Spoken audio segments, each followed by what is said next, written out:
This is First and 15th. We talk about inspiration, motivation, life-changing moments, and conquering fears. Twice a month, we have amazing guests popping through. So be sure to like, comment, subscribe, and share. So hello, everyone. Welcome to First and 15th. I am your host, Karal Bush. And as y'all can see, I am not at my home studio. I'm actually at a track meet. So if y'all hear fans yelling, buses honking, just try to ignore the background noise because we're going to make this interview happen regardless of whether I'm at home or not.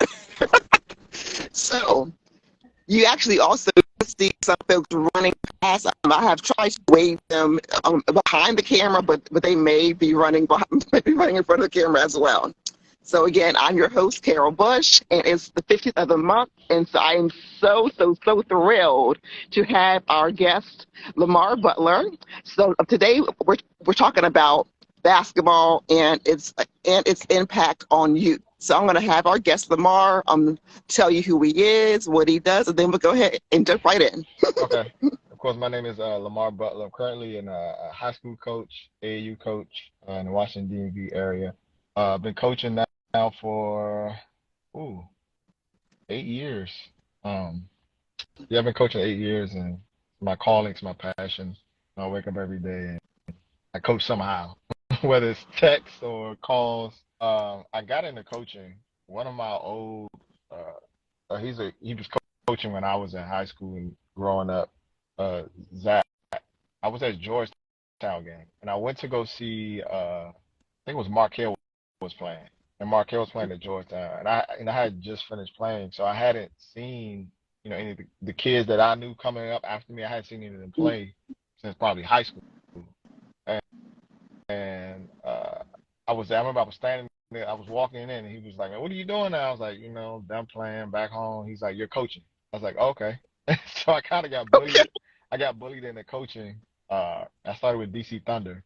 Mm-hmm. I started that first group was Ant Cowan, Aiko Adams, Kwanzi was a year after that. So Aiko, Ant Cowan, trying to think who else was on that team.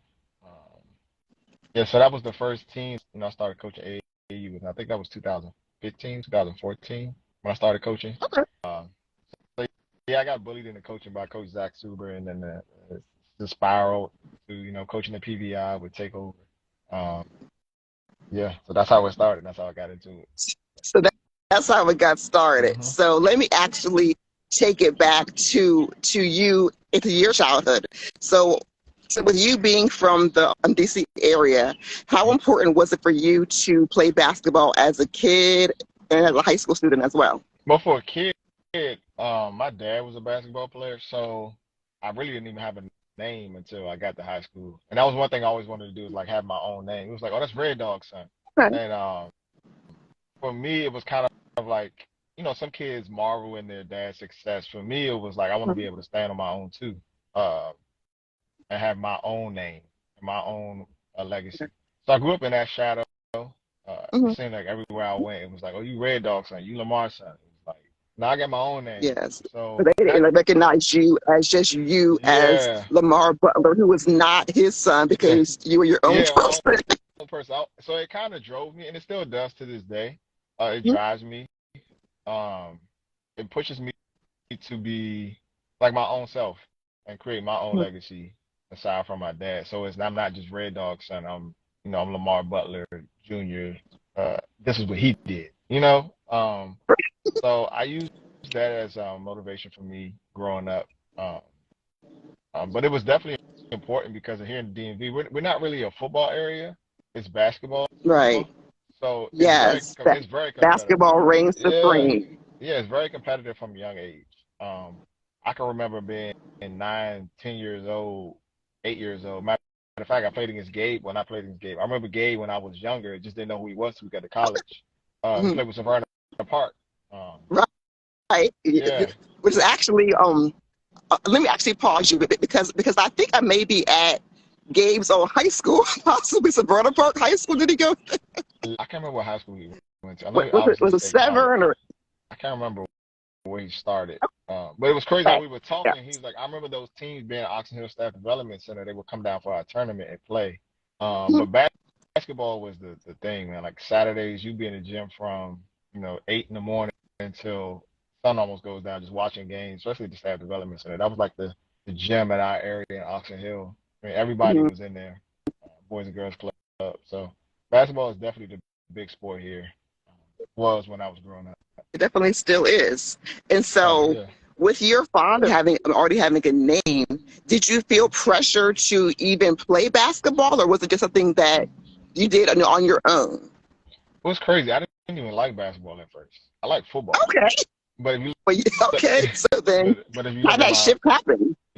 body, I'm not built for it. I think I remember getting hit one time in middle school, and I was like, I'm done. I'm done. I got blindsided. Yeah, my jaw pad came out. I was like, I'm done. Uh, but I didn't really start loving basketball. I remember I was 12 years old, and it was in the Mhm. PG County Championship, Boys and Girls Club. I was dribbling Okay. at the sideline, and we were down one, and it was last seconds of the game, and I turned the ball over and lost the game. Mhm. And that was the first time I had emotions with basketball. And Okay. that's when I knew then that I really wanted to pursue it. Before I didn't care. It was just something to do. But Right. at 12 years old, 12 and under playing Boys and Girls Club at Oxon Hill, I remember losing it out of Hmm. bounds, game over. And then I was emotional, and I was like, okay, I really do like this sport. And I dedicated more time to it. It became a passion. Wow. Okay. So I am glad to hear that maybe you weren't pressured by your dad to No. like play from like age 2 or 3 because now you know very well that there are some dads and moms do, but some Man, dads who want their sons and daughters playing from like age 1 and they right. just drill it into their head opposed to let the kid actually find the sport on their own. Yeah, I did track, football, basketball. I tried soccer, baseball. Baseball was too slow. Uh, Okay. Soccer, it wasn't enough scoring. Like I said, football, I wasn't built for it. So just happened to land on basketball. I was good in track. I was good in long distance, but I hated practice. Like the same thing over and over again. Okay. So basketball is my passion. So then let's shift from youth and high school to college because Yeah. it's been about okay, it was We don't say how '06 long it. We don't have to when say how long it is. We can do the math. We know it we was a said long time. We don't have to do the math. We know it was a long time ago. because I was like I didn't have the math ready in my head, but I No, know the year. we're old. So Yeah, I'm old now. yeah, I'll be older than you. But I guess I am a huge basketball fan, whether Mhm. it's high school, whether it's youth, college, NBA as well. Okay. So, what were two of your most standout experiences when y'all went to the Final Four? And that was '06, by the way. The biggest one obviously is beating UConn. Uh, that was the biggest one. The bias, take away bias. That probably was the best game I've ever witnessed and played in. Uh, just the back and forth. Um, Mhm. that was probably my biggest experience in college. Cutting down the nets, going to the Final Four, and then I would say at the Final Four, uh, it's nothing like I've ever experienced. I tell people to put it on your bucket list. Uh, any and everybody you know is there. If you're a basketball junkie, Mhm. you see all the Hall of Famers are there. Um, it's definitely an experience um, to go Y'all to. had the whole country, which I'm going to speak for the whole country. So Yeah. y'all had the whole DMV. You had the whole country rooting for George Mason, That's and good. so I remember very, very well going to y'all's games, hollering in person, hollering at Yeah, my good. house because it was epic. Yeah, And it so I was. know that they have made more I guess progress I'll say, but no one in my opinion has topped that because George Mason has not been there again No, since '06. no. Yeah. And so And once Coach L like left, y'all have yeah. left a legacy. Yeah. Yeah. Once Coach L left, it's kind of falling off the program, but Mhm. hopefully it'll be back soon. It will be. It'll be back soon.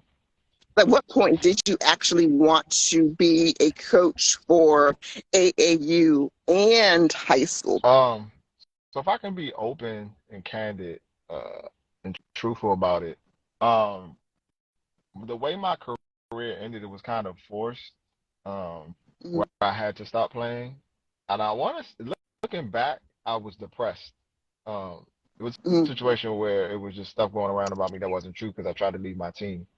And in Europe, Right. you can get blackballed, and I was blackballed. So Oh. for me, my career had to stop, just Mm-hmm. because the pay that was coming because of what was going around me was Mm-hmm. was not up to par, and I was like, I'm pretty much just forced to stop. I can make more money doing something back at home. So Right. um, I was depressed. So when I started coaching, I just didn't want to have anything to do with basketball. I was just a Mm-hmm. fan at that point. So when I started coaching, it was like therapy for me. So I'll Okay. say that summer wasn't good for me coaching AAU. So I was like, man, screw it, I'm done. And then I remember Tony Skinn was with Team Takeover because I started with DC Thunder. And Okay. I remember I told him, I was like, bro, I'm done. He's like, man, take my spot, man. You had the wrong program. So Mm-hmm. I was like, next year I'll do it. So I did DC Thunder. I stopped coaching that summer, and then I coached at St. Okay. John's High School. Uh, Again, another parent bullied me into coaching because I coached maybe 2 months that summer. So I was, and it was long story short. Like I ended up stopped coaching, but I would still follow the team around because the kids were Okay. my guys. So I showing support. So I was just in the stands as a fan. So the parent was like, "Man, it's messed up. What happened?" He was like, "But you're coaching high school," and I'm like, "No, I'm not." So literally, right Mm-hmm. after he says that, the high school coach comes in. He was like, "I'm introducing y'all right now." Like literally, it was like it's divine intervention. Like literally, as soon as he said, he walks in the door. He introduces me. He's like, "Yeah, Lamar wants to coach high school," and I'm like, "Here we go again." So I ended up coaching in high school, and I would say that's when I realized that's what I wanted to do. You were able to clearly take your pain and then turn it Yeah, into passion and purpose. And so, yeah, whether it's basketball, whether you are, I don't know, working in IT, there are always ways to either take your pain and either make it positive, or some folks just take their pain and they just dwell and let it linger. So, I'm yeah. really happy that you did not stay in that state of sadness or depression. So, with me being a huge basketball fan and you coaching as well, and sorry, there's someone trying to get in the view. I'm like, please go around, go behind. But with so many young boys and girls, but I'll say boys in this case, who have goals and dreams of NBA, what Mhm. kind of lessons or life experience coaching do you give them to just help them realize that the MBA is not for everyone, but It's not. college may actually help you in different ways? Because I know firsthand from relatives, friends, sons, that they may just see college as their way to get to the MBA, and that's how it's going to work out. Yeah. I think that having gone through the process, I Hmm. understand the business side of it now. So Right. I talk more logistics when I'm talking to my kids. Like, if you want to be Okay. playing the NBA, this is what they're looking for, and Right. either you have it or you don't. Like, I don't want to shoot you down, but this is the business Right. side of it. Like, this is what the NBA is looking Hmm. for. So let's be realistic. Your chances of making it are slim or not. Um, Hmm. and it is what it is. It's a business. It's like with anything. Like either you match or you don't. So I give more of the logistics side of it now instead of saying, "Hey, Hmm. I don't talk percentages. I'm not that guy. Say only 3% or whatever, 1% makes it NBA. I'm not Okay. that guy. I don't do Okay. that. Let's go. But I can evaluate you and tell you, hey man, and I have NBA scouts that I know. Hey, this is what they're saying. Mhm. So you can take it or leave it. Like I don't wanna, I don't want you, I don't want to sugarcoat it and have you chasing something that may not be there for you. Because like it is a Right. business and it's totally different in college. Where at college, you get recruited, you have 4 years. Where NBA, Hmm. you got to be good enough to take somebody's job. So those jobs are not as frequent as college. So college is a constant cycle. So you got to kind of look at it. I just explain the business as much as I can, and I can talk Right. forever about it. But there are opportunities overseas for a guy who's not an NBA player. Because it's two different games. Mm. Um, Right. So your fit may not be NBA, but your fit is overseas. Okay, so if our trajectory is to go overseas, well, this is what you got to do X, Y, and Z to get an overseas contract. So, like I said, I talk about the business more. I don't talk in numbers because I've been that guy. I don't want to hear percentages. Like, show me what's the Uh, way. What do I have to do to be successful? So, yeah, that's my approach to it. I don't have any sons, but I do have nephews. I do have friends that have sons and Right. cousins. Play ball. So I really do like your approach of giving them the real tips and the techniques, opposed to saying the stats of only 5% or 1% or whoever make it, because that actually may shoot someone down Yeah. without you even knowing it. Yeah. So I do know I commend you for being for being realistic, also doing it in a way that can help them to get better, opposed to just saying, well, it's 1% of 1%, and you're not going to make it, because there are some coaches out there who are Yeah. like that, as No, you not me. probably already know. Yeah, not me. Not me. Not me. That is so wonderful to hear. What has Lamar Butler, the actual man, gained from coaching these young men? I would say I've learned. I shouldn't say I've learned. I've gained relationships. Um, Okay. and that's key. So what have you learned again? Oh, yeah. Yeah, from I've gained relationships. Uh, Mm, with basketball and life, anything you have to have relationships. 'Cause you can't do anything by yourself. I mm, don't care what it is you do in life. Like, right. I've gained relationships um, that will last forever. Mm, Memories. Uh, 'Cause I've been blessed and fortunate to coach with some high profile programs. We won championships. that's wonderful. That's cool. So the memories, the relationships, family. Uh, you Mm, I still talk to my kids every once in a while that I've coached. Um, mm, just the joy um, of knowing that you have an impact on somebody's life, because I've walked your path. Um, mm, so I can only give you what I've experienced, and that's how I look at it. Like all these kids, I look at the kids that I coach, the parents.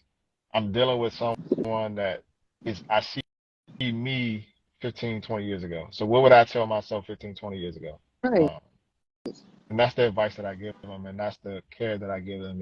Is me 20 years ago. So I would say that's what I've gained. And as far as learning, um, Mm, I've learned that you reach kids differently. Some kids you reach differently. You can't treat every kid the mm, same. right. Everybody's not wired the same. I knew that playing. Some teammates react to you being more vocal. Some are more relationship driven. Um, Mm, uh, everybody has different learning styles. So I've learned that, but on the coaching side, I've learned it as well. See, for me, right. I'm super visual. You can show me something one time, I Okay. got it. Not every kid is like that. They're more so they Yeah, need to be experienced. everyone's They need different. constant, yeah, they need constant repetition. But for me, you show me something one time, I got it. I don't need the, Mm, but everybody's different. So I would say that's what I've learned as far as a coach. And, and the basketball is secondary, awesome. to be honest. It's not first. Uh-huh. Um, yes, we talk basketball, but showing them that you care. Um, Yeah, because like being a coach, whether it's a track coach, basketball coach. I used to be a cheer coach several mhm. years ago, and so I learned from it as well, that that coach can be someone who you can trust to go Yeah, to for a problem or a situation, or even at times when your own household is not safe. That coach can be that one person you can go to for fatherly advice or motherly advice. And so yeah, I tremendously value just the way that you give back to your community. Number one, you're from the area and you gave mhm, back to where you were from. And so I yeah. just commend you. I'm just so honored to have you as a guest, because I love Oh, thank you. the sport. And so I'm just, again, so proud of what you're doing for your community, and so high school and your team takeover. I But is there appreciate it. anything else that you want to add or share about your coaching or what you have on? No, nothing else to share. I think I've shared it all. But thank you for having me. And I saw Bree was on here. Did she leave? She said, "Hey, I So don't what know do you how say? to look. I'm not." Bree was on here. There she is. Hey, I don't know how to. Yeah, hey Listen. Bree. I'm Yeah, old, so I don't Bree know is how to. on here. Yeah, I'm Tiffany's old. I don't on know how to here. Hey do all this Tiff. stuff. Yeah, I'm old. I don't know how to work this stuff. But hey, You are not old. I'm older than you.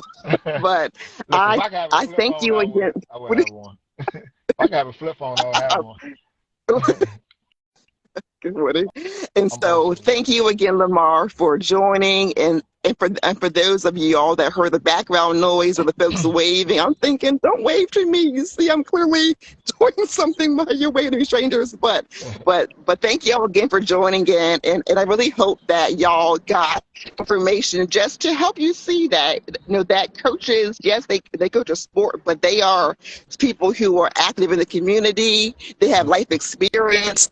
They can make a huge impact on the lives of young people. And so, thanks again, Lamar. Oh, one more thing. How can they find you? Oh, you can find me on. I'm active on Twitter. Butler2TW is my Twitter handle on Twitter. So. Okay. So, thanks again, Lamar.